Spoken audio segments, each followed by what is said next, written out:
ఇతరంతో Janasena card పడింది, కళ్యాణ్కి, పిఆర్లు అందరికీ ఉంటారులేండి. ఈ 3 బేసిక్గా పడ్డది. ఇక ఈవిడికి బిగ్ బాస్ ముద్దు బిడ్డ ట్యాగ్ ఉంది, తనూజికి ఆడపిల్ల ట్యాగ్ ఉంది, స్టార్ మా కార్డు ఉంది. సో దీనికి తోడు ఫుటేజు, కన్నీళ్ళు, సెంటిమెంటు, సీరియల్ ఇవన్నీ కూడా ఉన్నాయి. ఈవిడికి ట్యాగులు గట్టిగానే ఉన్నాయి. ఇకపోతే ఇమాన్యుయల్. ఓకే, నిజం చెప్పాలంటే ఈ అందరిలోకి నేను కనుక జస్ట్ డిసైడ్ చేయాలంటే ఇమాన్యుయల్ అంటే, ఎందుకంటే టాస్కుల్లో తోపు బాగా ఆడాడు అండ్ కెప్టెన్సీ బాగా చేశాడు. ఎక్కడ కూడా కాంట్రవర్షియల్గా లవ్ ట్రాక్లు నడపడం కానీ, ఎవరిని కించపరచడం కానీ, పీకలు పట్టుకోవడం కానీ ఇటువంటివి ఏం చేయలేదు. డెమాన్కి ఆ చిన్న ఇవి కూడా ఉన్నాయి మైనస్. కంటిన్యూ చేద్దాం, ఎందుకంటే ఆ 2 ప్రొఫైల్స్ గురించి మాట్లాడుకుందాం, అదంతా ఇండివిజువల్ ప్రొఫైల్ మళ్ళీ. సో నేను అనేది ఏంటంటే ఏ కార్డు లేని వాళ్ళు ఎవరన్నా ఉన్నారంటే, ఇప్పుడు ఇమాన్యుయల్ కూడా ఒక టీవీ కార్డు ఉంది, స్టార్ మా బ్యాచ్నో లేకపోతే ఈటీవీ బ్యాచ్నో ఒక జబర్దస్త్ బ్యాచ్నో ఉంది. బట్ ఏ కార్డు లేకుండా ఉన్న ఒకే ఒక commoner demon Pawan. Okay, and your as good as your last baller, your as good as your last show అన్నట్టుగా ఈ వారం మనకి అసలు ఇరగదీసి మొనగాడరాయుడు అనిపించింది డెమాన్ పవనే.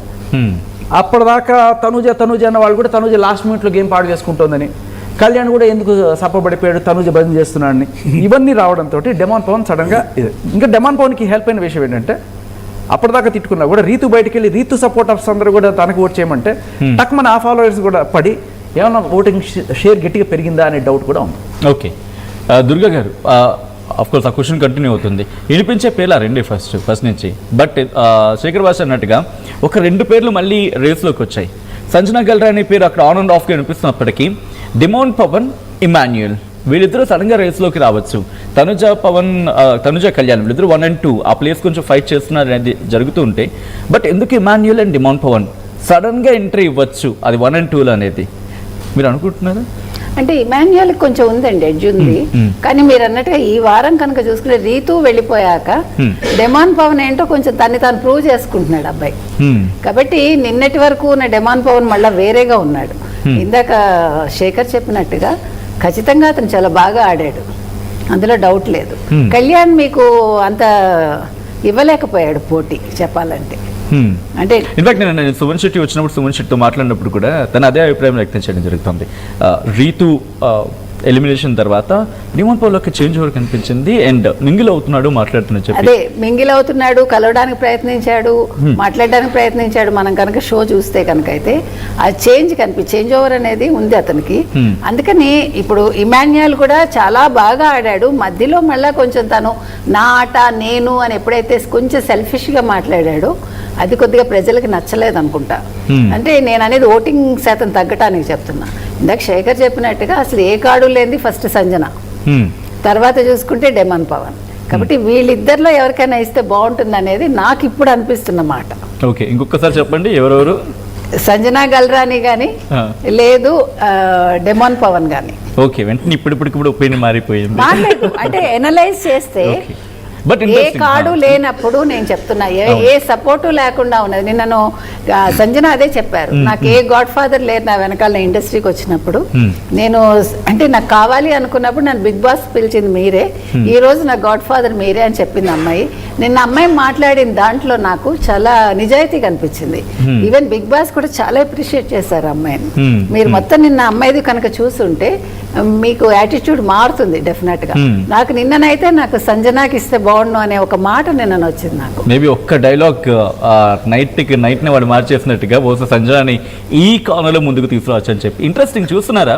ఇక్కడ నేను ఏం చెప్తానంటే ఇప్పుడు భాష గురించి మనం అసలు డిస్కస్ చేయాలి. ఓకే, మిగిలిన దాని గురించి మాట్లాడుకునే ప్రయత్నించేద్దాం. ఇంతవరకు శేఖర్ భాష డిమాండ్ పవన్ అన్నారు అండ్ దుర్గా వడ్లమాని ఇక్కడ వినిపిస్తున్న పేరు డిమాండ్ పవన్ కాదు, సంజనా గల్రాని. అండ్ మీ సంగతి ఏంటి, మీరేమంటారు? నాకు ఈ సీజన్ స్టార్టింగ్ నుంచి I'm with Sanjana only. Because నువ్వు ఎక్కడ చూసినా why because she's playing individual number 1. Show మీద ఒక రెస్పెక్ట్ ఉంది. ఓకే, నన్ను ఎందుకు పిలిచారు, నేను ఇక్కడ ఏదో ఒకటి చేయాలి అనే ఒక తపన ఉంది. ఆ తపనతో కొన్ని పనులు చేసిందే తప్పితే ఊరికే ఏదో చేయాలని చేయాలా, ఎవరిని ఇబ్బంది పెట్టడానికి చేయాల. నెక్స్ట్ హోస్ట్ అంటే ఒక రెస్పెక్ట్ ఉంది, తోటి కంటెస్టెంట్ల మీద కన్సర్న్ ఉంది.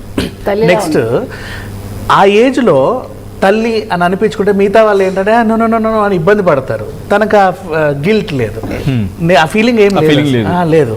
నెక్స్ట్ మళ్ళీ ఇంకొకటి ఏంటంటే టాలీవుడ్కి ఇది నాకు రీఎంట్రీకి ఇది ఒక ఆపర్చునిటీ ఏమని తనకు తాను ఫీల్ అయ్యి బాగా ఆడింది. ఆ తర్వాత స్టార్టింగ్లో 2-3 సార్లు లోపల ఉన్న కంటెస్టెంట్ల డెసిషన్ల మీద వాళ్ళ దాని మీద మళ్ళీ వచ్చింది, బయటికి వెళ్ళాల్సిన కూడా మళ్ళీ వచ్చింది, వీళ్ళు డెసిషన్ తీసుకోండి అంటే. ఎప్పుడైతే మొన్న లాస్ట్ టైం వీళ్ళ డెసిషన్ల వల్లే నువ్వు ఇక్కడ ఉంటావు అని నాగార్జున గారు అంటే, వాళ్ళు బిక్ చేయడం వల్ల నేను ఉండడం ఏంటి, ఇన్ని వారాలు వచ్చంటే నాకంటూ ఒక సెల్ఫ్ రెస్పెక్ట్ లేదా, నేను ఉండని వెళ్ళిపోతాను. అక్కడ ఆవిడ బతిమిలాడి మరీ ఉంచాల్సిన పరిస్థితి వచ్చింది యాక్చువల్లీ. సో అంతవరకు బాగుంది. నెక్స్ట్ ఇంకా ఈ వీక్ అంతా చూసుకుంటే అప్పటి నుంచి ఇప్పటి వరకు షీఈస్ ది బెస్ట్. కాకపోతే ఏంటంటే ఆడియన్స్ ఓటింగ్లు ముందు నుంచి వాళ్ళకి పడుతున్నాయి కాబట్టి అలా పడుతున్నాయి, అది అలా అలవాటు అయిపోయి అలాగే పడుతున్నాయి, దాన్ని మనం ఏం మార్చలేము. నవ్వు ఇప్పుడు లాస్ట్ డే, ఫైనల్ డే, ఈ రోజు తలరాతలు మారిపోయే డే ఇది. ఇప్పుడు చూసుకుంటే ఏం చేసినా సంజనని పైకి లేపలేము, అంటే 5లోనే ఉంది. ఓటింగ్ చూసుకుంటే చాలా తక్కువ ఉంది. అయితే ఇప్పటికిప్పుడు ఏదైనా లైవ్ ఓటింగ్ పెడితే, ఇప్పుడు మన హిందీ బిగ్ బాస్లో అలా చేశారు, అంతవరకు బాగా వచ్చినా సరే లాస్ట్ మినిట్లో వాళ్ళకి కూడా కొంచెం ఏదో చిచి మేమేంటి ఆడియన్స్ ఏదో ఇచ్చారు కదా, ఎవరికి పడితే వాళ్ళకి ట్రోఫీ ఇవ్వాలా, సీజన్ 2లో జరిగిన పొరపాటు మేము మళ్ళీ చేయకూడదు అని చెప్పేసి లైవ్ ఓటింగ్ పెడితే బాగుండనేది ఒక థాట్ వస్తే ఇన్ కేస్ వీళ్ళందరి గ్రాఫ్లు మారిపోతాయి యాక్చువల్గా చెప్పాలి. అందులో మరీ సంజనకు అంత మార్పు ఉంటుంది, ఎందుకంటే ఈరోజు 5th కంటెస్టెంట్ ఎలిమినేట్ అవ్వాలి 5 ఓటింగ్లో ఉన్న వాళ్ళు. సో లాస్ట్ మినిట్లో ఏం జరగకపోవచ్చు, బట్ ఈవెన్ దో ఆ సిచ్యువేషన్ ఉంటే మిగిలిన వాళ్ళల్లో డిమాండ్ రావాలని ఉంది. బికాజ్ ఫస్ట్ నుంచి అగ్ని పరీక్ష నుంచి చూసుకోండి, ఏదో కష్టపడి వచ్చాడు హౌస్లోకి, ఇంటి పని అంతా చేస్తున్నాడు, ఇంటి చాకరీ అంతా తనే చేసింది ఫస్ట్ వీక్ నుంచి ఇప్పటిదాకా చెప్పాలి అంటే. నెక్స్ట్ అందరూ 100% ఆడుతుంటే ఈ అబ్బాయి 150% ఆడాడు, 100% అయింది, 50% రీతుది. సగం ఆమె కోసం ఆడతా, సగం ఆయన కోసం ఫుల్గా ఆయన ఆడతా, ఇంకా సగం ఆమె కోసం ఆడడం. బట్ వినిపించే మాట రీతు బాండింగ్ లో ఉంటే, లేకపోతే రీతితో ఫ్రెండ్లీ కైండ్ ఆఫ్ రిలేషన్ దాంట్లో ఉండి తన ఆట మర్చిపోయాడు, ఆటను పక్కన పెట్టేస్తాడు. నెగిటివ్ అయింది యాక్చువల్గా, వాళ్ళిద్దరి కాంబినేషన్ చాలా నెగిటివ్ అయింది. ఇది ఉంది ఒక పాటలో డైలాగ్, ఎలా అంటే ప్రేమించినోడు పెళ్లి చేసుకుంటాడు, పిల్లల్ని అంటాడు, విడిపోయినోడు లోకాన్ని వెళ్తాడు అని చెప్పి. సో మనోడు ఎప్పుడైతే రీతి విడిపోయిందో అప్పటి నుంచి ఇంకా క్యూట్ పర్ఫార్మెన్స్ ఉంది, నీట్ గా ఇంటి పనులు చేస్తున్నాడు, అందరితో కలిసిపోతున్నాడు. టాస్క్లు వస్తే మిగతా వాళ్ళందరూ మనం డిస్కస్ చేసి ఆడదాం, ఎవరిని పంపాలి ఎవరిని వద్దంటే, నో నేను ఖచ్చితంగా ఆడతా, నేను ఆడతా, ఎవరు ఏమనుకున్న పనిలో నేను ఆడతా. ఆడిన ప్రతి టాస్క్ హీ వన్. రింగ్ లోంచి వెళ్ళడం అయినా,